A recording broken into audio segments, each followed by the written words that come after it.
Hi കൂട്ടുകാരെ, ഇന്ന് എൻ്റെ ഒരു എമർജൻസി ലൈറ്റുണ്ട്. അതിൻ്റെ ഒരു ബാറ്ററി ബാക്കപ്പ് കുറവാണ്. അപ്പോൾ അതൊന്ന് മാറി ഒരു ബാറ്ററി ചേഞ്ച് ചെയ്യാമെന്ന് ഞാൻ ഉദ്ദേശിച്ചു. അങ്ങനെ തുറന്നു നോക്കിയപ്പോഴാണ് അറിയുന്നത് ഇതിനകത്ത് ചെറിയൊരു ബാറ്ററി ഉള്ളത്. കാണുന്ന പോലെ വെളിയിൽ നിന്ന് കാണുമ്പോൾ വലിയ ലൈറ്റ് ആണെങ്കിലും അതിൻ്റെ അകത്ത് വെറും 1 ആമ്പിയറിൻ്റെ 4.2 വോൾട്ടിൻ്റെ ഒരു ബാറ്ററിയാണ് അതിനകത്ത് വെച്ചിരിക്കുന്നത്. അപ്പോൾ അതിൻ്റെ അകത്ത് വോൾട്ടേജ് നോക്കിയപ്പോൾ മനസ്സിലായി ഇത്രേ ഉള്ളൂ. വോൾട്ടേജ് ഉണ്ട്, ഇപ്പം ചാർജ് ചെയ്യാൻ വെച്ചിട്ടുണ്ട്. അത് ചാർജ് കൊണ്ടാണ് ഈ കാണിക്കുന്നത് കേട്ടോ. 4.7 വോൾട്ട് കാണിക്കുന്നത്. പക്ഷേ ഇവിടെ കാണിച്ചപ്പോഴുണ്ട് അതിൻ്റെ സാധാരണ അങ്ങനെ വരുമ്പം പോസിറ്റീവ് നമ്മൾ നോക്കുമ്പോൾ ചുമന്ന വയറിൽ എപ്പോഴും പോസിറ്റീവായിട്ടാണ് കാണിക്കുന്നത്. പക്ഷേ ഇവിടെ നെഗറ്റീവായിട്ടാണ് വയർ കാണുന്നത്. അതിവരെ കണക്ഷൻ കൊടുത്ത് മാറ്റിയാണ് കൊടുത്തിരിക്കുന്നത്. ബാറ്ററി കൊടുക്കേണ്ട പോസിറ്റീവ് കൊടുക്കേണ്ടത് വയറിൻ്റെ ചുവന്ന് കൊടുക്കേണ്ട കറുത്തിന് ചുവന്ന് മാറ്റി കൊടുത്തിരുന്നത്. ബാറ്ററി നമുക്ക് ആ മുകളിൽ തന്നെ ഉണ്ട്, 4.2 ഉണ്ട്. നമുക്ക് ഇത്രയുള്ള സെയിം പൊളാരിറ്റിയിൽ ആ ബാറ്ററികളൊന്ന് സോൾവ് ചെയ്ത് എടുത്തിട്ട് അത് കറക്റ്റ് പൊളാരിറ്റി നോക്കിയിട്ട് പോസിറ്റീവ്. ഇപ്പം ഞാൻ 2 വയർ എടുത്തിട്ടുണ്ട്, ചുവന്ന ഒരു വെള്ള എടുത്തിരിക്കുന്നത്. ഇപ്പം നിലവിൽ ചുവന്ന അവിടെ നെഗറ്റീവായിട്ടാണ് ചെയ്തിരിക്കുന്നത്. അപ്പം നമ്മൾ ആ ചുവന്ന അങ്ങനെ നെഗറ്റീവായിട്ട് തന്നെ കൊടുത്തിരിക്കും. മാറ്റണം, കാരണം ആ ബോർഡിൽ നിന്ന് വന്നിരിക്കുന്ന കണക്ഷൻ തിരിച്ചാണ് വന്നിരിക്കുന്നത്. അതുകൊണ്ടാണ് അങ്ങനെ. പിന്നെ ഞാൻ നാളെ വേറെടുത്ത് പോയി ബാറ്ററി മാറുവാണെങ്കിൽ ഇപ്പം കിടക്കുന്നത് എങ്ങനെയാണോ ആ കണ്ടീഷൻ തന്നെ പൊക്കോട്ടെ എന്നുള്ള രീതിയിൽ ഈ 2 വയറൊന്ന് സോൾവ് ചെയ്ത് ഞാനങ്ങ് എടുത്തു.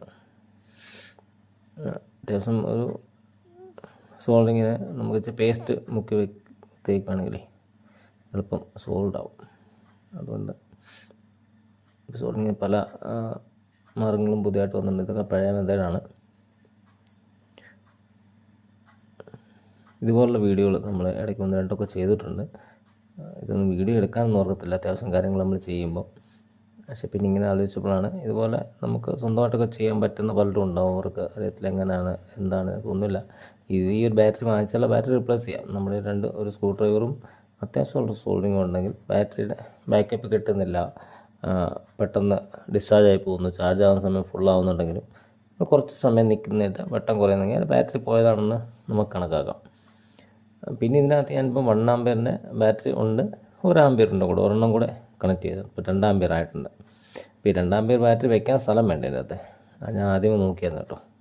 ഇതിനകത്ത് അങ്ങനെ ഒരു സ്ഥലം ഇതിനകത്തുണ്ട്. ഇച്ചിരി ചെറിയ കാര്യങ്ങളൊക്കെ ചെറിയൊരു മാറ്റം വരുത്തി കഴിഞ്ഞാൽ ലൈറ്റിന് വെളിയിൽ നിന്നൊരു കേട് വരാതെയും കണ്ടാലൊരു വ്യത്യാസം ഇല്ലാതെയും നമുക്കത് കൊടുക്കാൻ സാധിക്കും. അതുകൊണ്ടാണ് ഞാനിതിനെ 1 ആമ്പിയർ ബാറ്ററിയുടെ വയ്ക്കാം എന്ന് തീരുമാനിച്ചത്. 2 ആമ്പിയറിൻ്റെ ഒറ്റ ബാറ്ററി വേണമെങ്കിലും വയ്ക്കാം, ഇല്ലെങ്കിൽ ഇപ്പം വരുന്ന ലിഥിയം അയൺ ബാറ്ററി വേണമെങ്കിലും വയ്ക്കാം. 3.7ൻ്റെ ഒരു ലിഥിയം അയൺ ബാറ്ററി ഒരു 2000-3000 mAhൻ്റെ ബാറ്ററി വെച്ചാലും മതിയാവും. ഇപ്പം നിലവിൽ ഈ ബാറ്ററി സെയിം ഉള്ളതുകൊണ്ട് 1 ആമ്പിയറിൻ്റെ കൂടെ ഒരു ബാറ്ററിയുടെ ഞാൻ ഇതിന് സോൾവ് ചെയ്തു എന്നേ ഉള്ളൂ. നമുക്കിത് ഇപ്പം വരുന്ന നമ്മൾ ലിഥിയം ബാറ്ററികളും അപ്ലൈ ചെയ്യാം, എന്നാലും കൂടുതൽ സമയം കിട്ടും. ഇതിന് ലെഡ് ആസിഡ് ബാറ്ററിക്ക് ചാർജ് എടുക്കുമെങ്കിലും റിട്ടേൺ കിട്ടുന്ന കുറവായിരിക്കും. ലിഥിയം അയൺ ബാറ്ററിയിൽ നമുക്ക് കൂടുതൽ റിട്ടേൺ കിട്ടും, ഇത് കുറവായിരിക്കും കിട്ടുക. ഇത് വെട്ടം കൂടുതലുണ്ട്, കൂടുതൽ സമയം നിൽക്കും. വെട്ടം കൂടുതലില്ല, വോൾട്ടേജ് സെയിം ആണ്, കൂടുതൽ സമയം ആമ്പിയർ കൂടുന്നതുകൊണ്ട് കിട്ടും. അതിന് നമുക്ക് ഇടയ്ക്കൊരു ഫോം കട്ട് ചെയ്യണം. അതുപോലെ തന്നെ അതിൻ്റെ ഓപ്പോസിറ്റ് സൈഡിൽ കവറിൻ്റെ ആ 2 ലെഗുകളുണ്ട്. ആ ലെഗ് ഒന്ന് ചൂടാക്കി അങ്ങ് മുറിച്ച് കളഞ്ഞാൽ മതി. അവിടെ ഒരു സ്പേസ് ഉണ്ടാവും ഒരു ബാറ്ററിയുടെ വയ്ക്കാനുള്ള. ഒടിച്ച് കളയാൻ ഞാൻ തീരുമാനിച്ചത്. പക്ഷേ ഒടിച്ച് കളയുമ്പോൾ ചിലപ്പം അതിൻ്റെ ബോഡി കൂടെ പൊട്ടിപ്പോവും. അതുകൊണ്ടാണ് ഞാൻ ചൂടാക്കിയാൽ അങ്ങനെ ഇടയ്ക്കൊരു സ്പേസർ പോലെ അത്യാവശ്യം വെച്ച്. ഇത് 2 ഗുണമുണ്ട്. ഒന്ന്, ഇത് നമ്മൾ ടൈറ്റ് ആകാതിരിക്കും. പിന്നെ ഹീറ്റിൻ്റെ പ്രശ്നം ഒഴിവാക്കി കിട്ടും. പിന്നുള്ളത് ഇതിനകത്തുള്ള 2 അടച്ച് കഴിയുമ്പോൾ നമ്മൾ ആ പിന്നെ ഊരിക്കളഞ്ഞല്ലോ.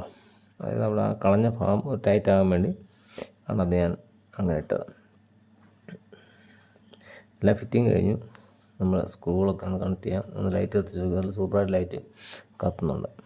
ഇതുപോലുള്ള ചാനലിൽ നമ്മൾ വീഡിയോകൾ വരുന്നുണ്ട്, അതൊന്ന് കാണുവാനും ഒന്ന് ലൈക്ക് ചെയ്യുമോ ഷെയർ ചെയ്യുകയാണെങ്കിൽ നമുക്കിതുപോലുള്ള ഓരോ ഇനിയും പുതിയ വീഡിയോകൾ ചെയ്യുന്നതിന് നമുക്കൊരു പ്രോത്സാഹനം കൂടിയാവും. Okay, thank you. ഇനിയും ഇതുപോലെ പുതിയൊരു വീഡിയോ ആയിട്ട് നമ്മൾ അടുത്ത സമയം തന്നെ എത്തുന്നതാണ്. ചാനലൊന്ന് സബ്സ്ക്രൈബ് ചെയ്യാൻ മറക്കല്ലേ.